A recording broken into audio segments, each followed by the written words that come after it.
क्या आपने अपने पैन को आधार से लिंक किया है? अगर नहीं किया तो आज ही कर लें, क्योंकि सरकार की तरफ से कहा गया है कि जिन लोगों का पैन कार्ड आधार से लिंक नहीं होगा वो इनएक्टिव कर दिए जाएंगे। तो जिन लोगों ने 30 जून 2023 तक अपने पैन कार्ड को आधार से लिंक नहीं किया है, उनके पैन कार्ड इनएक्टिव कर दिए गए हैं। ऐसे में अगर आपका पैन कार्ड इनएक्टिव हो गया है तो आप ना बैंक अकाउंट खोल पाएंगे, ना लोन ले पाएंगे और ना ही क्रेडिट कार्ड ले पाएंगे, और 50,000 से ज्यादा आप एक दिन में जमा नहीं कर पाएंगे। आपका टीडीएस भी ज्यादा कटेगा और आप आईटीआर भी फाइल नहीं कर पाएंगे। साथ ही आप कई सरकारी योजनाओं का लाभ भी नहीं ले पाएंगे। अब सवाल यह है कि आखिर सरकार पैन कार्ड को आधार कार्ड से लिंक क्यों करना चाहती है? इसके पीछे कई वजह हैं, लेकिन सबसे इंपॉर्टेंट वजह यह है कि अगर किसी व्यक्ति के पास एक से ज्यादा पैन कार्ड हैं और वो इसका मिसयूज कर रहा है तो उन पैन कार्ड को कैंसिल कर दिया जाए। इसके साथ ही पैन कार्ड को आधार से लिंक करने से सरकार हर किसी के फाइनेंशियल स्टेटस को जान पाएगी और टैक्स की चोरी को रोका जा सकेगा। साथ ही एक वजह यह भी है कि सरकार की योजनाओं का लाभ लोअर मिडिल क्लास और लोअर क्लास को मिल पाए। जिन भी लोगों के पास पैन कार्ड और आधार कार्ड है उनको उसे लिंक करना जरूरी है। इनकम टैक्स डिपार्टमेंट के सर्कुलर के हिसाब से जिन्होंने पैन कार्ड 2017 या उससे पहले अप्लाई किया है उनको अपने पैन कार्ड को आधार से लिंक करना जरूरी है। अब बात करते हैं कि इसके लिए आपको किन बातों का ख्याल रखना है। तो सबसे पहले तो पैन कार्ड और आधार कार्ड में नाम और डेट ऑफ बर्थ सेम होना चाहिए। अब ये जान लीजिए कि अगर आपने पैन को आधार से लिंक नहीं करवाया है तो आपको क्या करना है। तो जान लीजिए कि जिन लोगों ने अभी तक ऐसा नहीं किया है वो 1000 रुपए की पेनाल्टी भरकर पैन कार्ड को आधार से लिंक करवा सकते हैं। आइए अब स्टेप बाय स्टेप समझ लेते हैं कि आपको पैन से आधार को कैसे लिंक करना है। सबसे पहले आपको इनकम टैक्स डिपार्टमेंट की ऑफिशियल वेबसाइट incometax.gov.in पर जाना है। लिंक वीडियो के डिस्क्रिप्शन पर दे रखा है, सीधा आप उस पर आ सकते हैं। ऑफिशियल वेबसाइट पर जाने पर आपको क्विक लिंक के सेक्शन में एक ऑप्शन दिखेगा, लिंक आधार। अगर आप इस पर क्लिक करेंगे तो आप इसके जरिए अपना आधार पैन के जरिए लिंक कर सकते हैं। लेकिन इससे पहले आपको ये चेक करना है कि क्या आपका आधार पैन से लिंक है या नहीं। तो लिंक करने से पहले ये चेक करते हैं कि क्या आपका आधार पैन से लिंक है या नहीं। इसके लिए आपको बैक आना है, यानी कि होम पेज पर आना है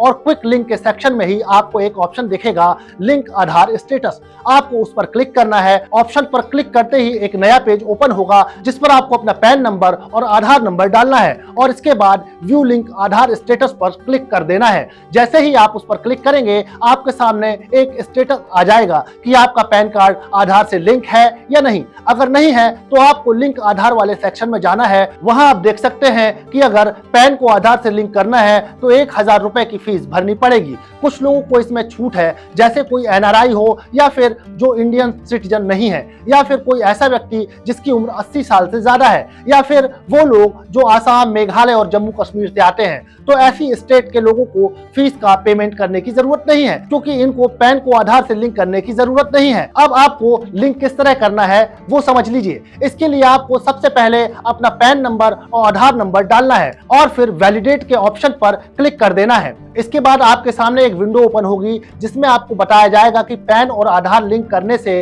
पहले आपको 1000 रुपए फीस के तौर पर जमा करने होंगे। इसके लिए आप कंटिन्यू टू पे थ्रू ई पे टैक्स के ऑप्शन पर क्लिक करेंगे। इसके बाद आपको आपका पैन नंबर और कंफर्म के सेक्शन में रिपीट पैन नंबर दर्ज करने के लिए बोला जाएगा, आप वो कर दीजिए। इसके बाद अपना 10 अंकों का मोबाइल नंबर दर्ज करके कंटिन्यू के ऑप्शन पर क्लिक कर दीजिए। इसके बाद आपके मोबाइल नंबर पर एक ओटीपी आएगा, आपको वो ओटीपी दर्ज करके कंटिन्यू के ऑप्शन पर क्लिक कर देना है। अब आप देखेंगे कि आपका पैन कार्ड और मोबाइल नंबर वेरीफाई हो चुका है। इसके बाद आपको पेमेंट के लिए कंटिन्यू के ऑप्शन पर क्लिक करना है। इसके बाद आपके सामने कई ऑप्शन आएंगे, लेकिन आपको ई पे टैक्स में पहले ऑप्शन इनकम टैक्स के कॉलम में प्रोसीड के ऑप्शन पर क्लिक कर देना है। इसके बाद न्यू पेमेंट के लिए आपको असेसमेंट ईयर सिलेक्ट करना है। इसको सिलेक्ट करते हुए एकदम सावधानी बरतनी है। आपको करंट असेसमेंट ईयर ही सिलेक्ट करना है, यानी कि अगर आप अभी करते हैं तो आपको असेसमेंट ईयर 2025-26 पर क्लिक करना है।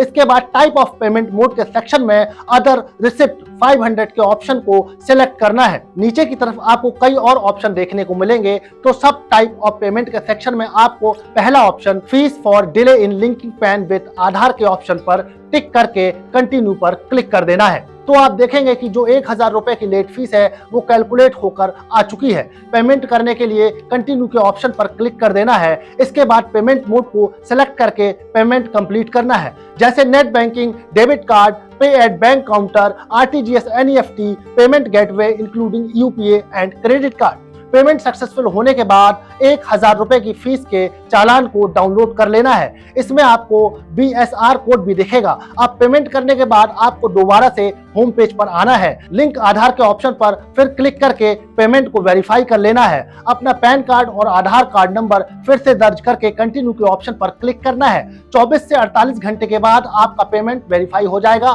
पेमेंट वेरीफाई होने के बाद कंटिन्यू के ऑप्शन पर क्लिक करना है। इसके बाद आपको आपके आधार कार्ड पर दर्ज अपना नाम भरना है और मोबाइल नंबर दर्ज करना है। इसके बाद एग्री के बॉक्स पर टिक करके लिंक आधार के ऑप्शन पर क्लिक कर देना है। फिर आपके मोबाइल नंबर पर एक OTP आएगा, आपको उसको दर्ज करना है और वैलिडेट पर क्लिक करना है। इसके बाद आपका पैन आधार से सक्सेसफुली लिंक हो जाएगा। इसके बाद आप लिंक आधार के स्टेटस पर क्लिक करेंगे और अपना पैन नंबर और आधार नंबर जब दर्ज करेंगे तो आपके सामने स्टेटस में दिखाई देगा कि आपका पैन आधार से लिंक हो चुका है। तो ये थी पैन आधार लिंकिंग ऑनलाइन प्रोसेस 2024। आपको हमने इस वीडियो में ये बताया कि पैन को आधार से लिंक करना क्यों जरूरी है और ये कैसे किया जा सकता है। आपको ये वीडियो कैसा लगा, अपनी राय कमेंट बॉक्स पर साझा करें और हमारे चैनल को लाइक और सब्सक्राइब करें।